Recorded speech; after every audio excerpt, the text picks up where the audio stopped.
Bom dia, boa tarde, boa noite. Sejam bem-vindos, galera, ao canal QAB. Hoje nós finalmente iremos terminar essa saga de Zenão. Hoje vamos falar sobre a última parte, a parte ética, que é a que todo mundo mais conhece e a que todo mundo mais divulga. Então não vai ser tão difícil entender. Então vamos lá. A primeira coisa que nós precisamos entender da ética de Zenão, levando em conta tudo que já foi dito sobre a parte da física e a parte da lógica, é que a pessoa precisa viver segundo a natureza para se ter felicidade. Agora esse ponto é um ponto muito interessante, porque ele está dizendo para nós vivermos segundo a natureza. Agora a questão é, qual natureza? Essa é a pergunta de $1 milhão.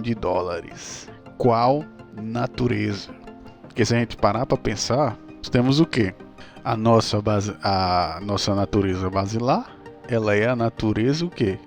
A natureza animalesca. Então ele está dizendo que para eu ser feliz eu tenho que balançar minha raba. É isso que ele está dizendo. Então você está entendendo o problema dessa frase dele? Que viver segundo a natureza é a felicidade. Porque segundo a natureza, o que o homem tem que fazer segundo a natureza? É a parte animal dele, a parte bestial dele. Todo aquele movimento que é inteligente, ele é anti-natureza. Mas por um determinado momento. Isso aqui é um ponto interessante. Quem viu o vídeo sobre a teoria dos tempos cruzados já consegue entender o que é um movimento antinatural, ao mesmo tempo natural, que é o chamado efeito refresh.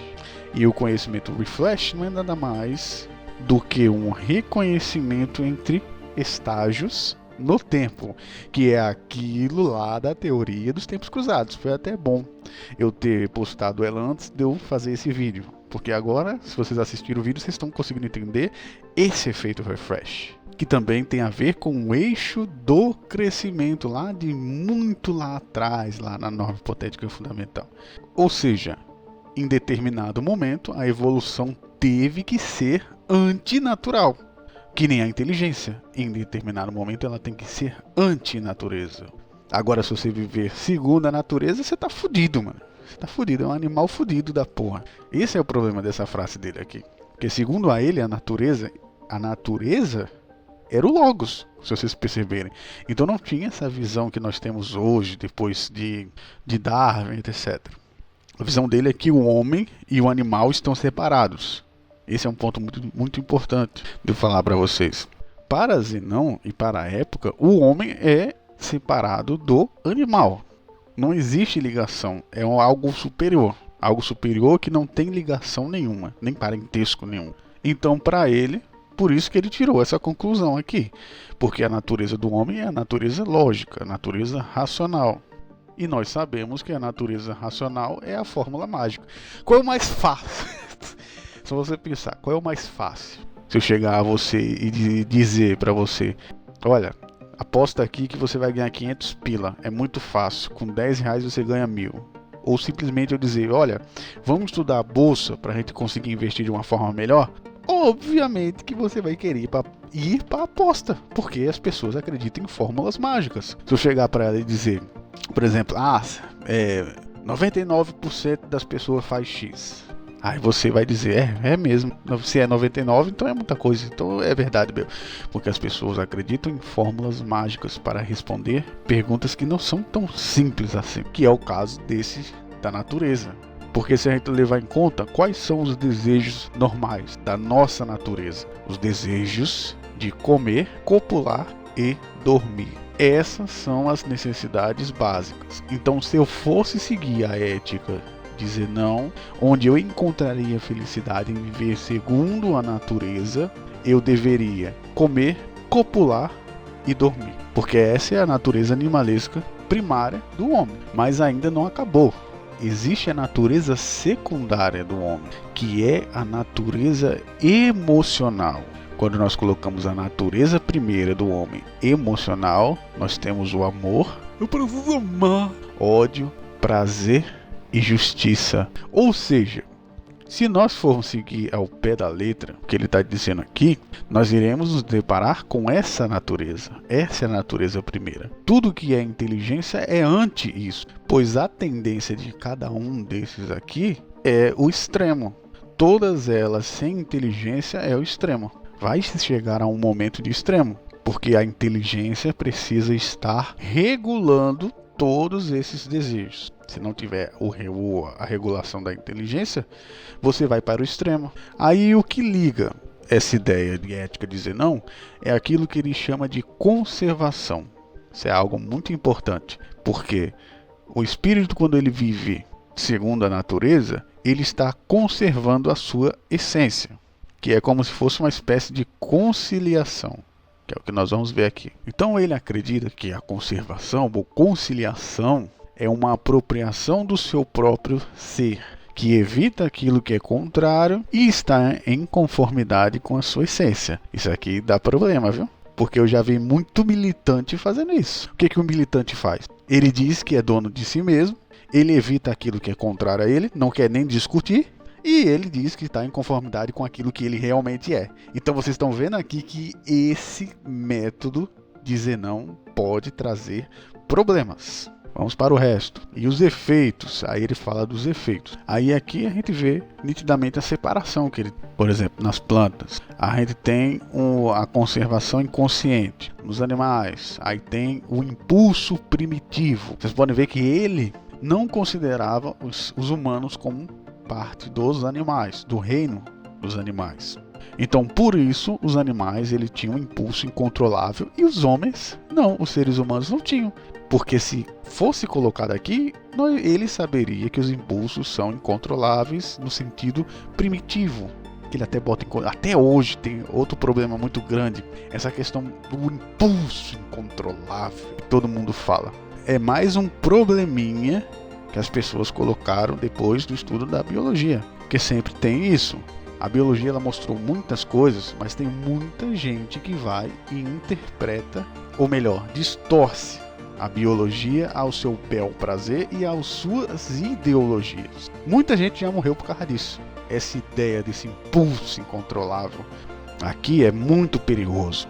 Essa ideia que ele é primitivo, é incontrolável, que aí você diz, não tem como ser ruim, fodido. Isso aqui é muito perigoso. Aí nós temos o humano, com impulso específico a crivo da razão, como se todo o impulso ele fosse específico, ou seja, não existe um impulso emocional, a ideia de inteligência emocional não existe, mas tudo é uma forma de crivo da razão, a todo momento a razão vai controlar tudo, ou seja, você automaticamente treinou a inteligência emocional, você sempre, desde que nasceu já tinha ela, segundo a ideia dele aqui então, porque se você consegue colocar no crivo da razão impulsos, e ainda impulsos específicos, ainda tem essa, você tem uma inteligência emocional fodida, cara.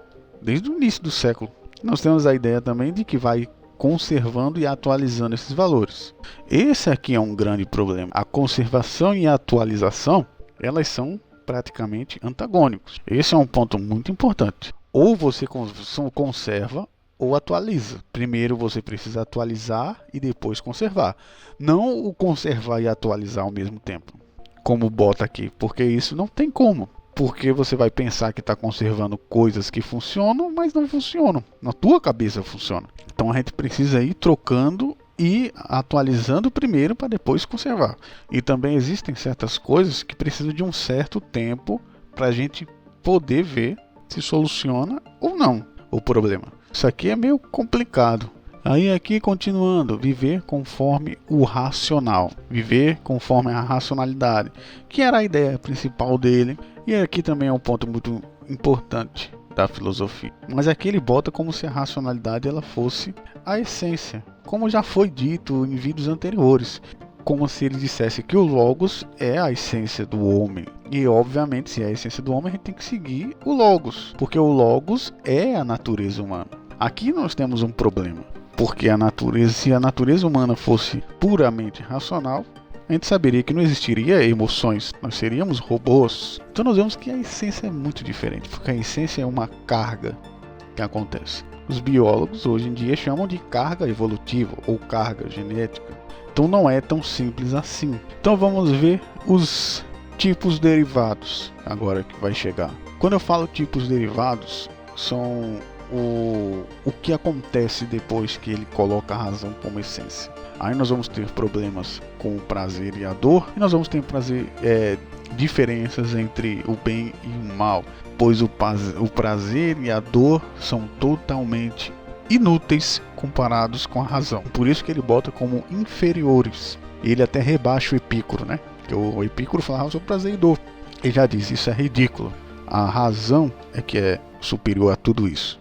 Aí o superior é o bem e o mal. E o bem que deve ser alcançado é o bem moral. Isso aqui até foi um problema, principalmente um problema para as pessoas que vão seguir a escola depois, porque aqui só ligava com os bens morais e tinham coisas que se tornavam indiferentes. E o bem moral, ele era a virtude. Ele derivava a virtude, porque o fim, ele deve ser o bem moral. Ou seja, ele não estava preocupado com nada que não fosse ligado à moral. Aí depois começaram a surgir construções sobre coisas que são vantajosas à moral, que é aquilo que é vantajoso e útil, aquilo que tem utilidade ao bem moral, que é a ordem de valência.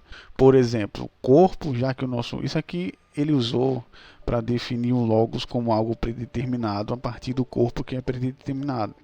Como ele não sabia nada sobre evolução, ele dizia esse tipo de coisa. Então ele dizia que o corpo é a vida e o logos é a vida da razão. E os dois são totalmente pré-determinados. Uma vez que o corpo é pré-determinado, o logos também tem que ser. Então é uma ordem de valência. E através dessa ordem de valência, ele foi juntando aquilo que é vantajoso e útil dentro dos indiferentes, da cartela de indiferentes, que a gente vai ver no futuro. E o mal é tudo aquilo que é nocivo. Ou seja, tudo é apenas moral e não existem qualidades de bem e o mal. Todo o resto é indiferente. Por exemplo, vida, beleza e riqueza. Aí depois que ele lançou a ordem de valência, ele conseguiu colocar algumas coisas aqui como se fossem auxiliares da moral. Os bens e os males são derivados do eu e não do exterior. Ou seja, ele está dizendo que todo mal e todo bem, ele só pode vir de você e não do exterior. Então significa, se um bicho ir te assaltar e sem querer, por um descuido da pré-determinação, ele acabe cometendo um latrocínio, a culpa é sua, porque você estava no lugar errado na hora errada, ou melhor, estava predeterminado para você morrer. Então é isso. Espero que vocês tenham gostado do vídeo de hoje, que eu não vou deixar ele tão longo assim. No próximo vídeo a gente vai falar mais sobre esses valores derivados aqui. Também sobre o ofício, a gente vai falar sobre o catecol, o oikoses, etc. Noção de dever, tudo isso aí vai ser no próximo vídeo. Então, até a próxima.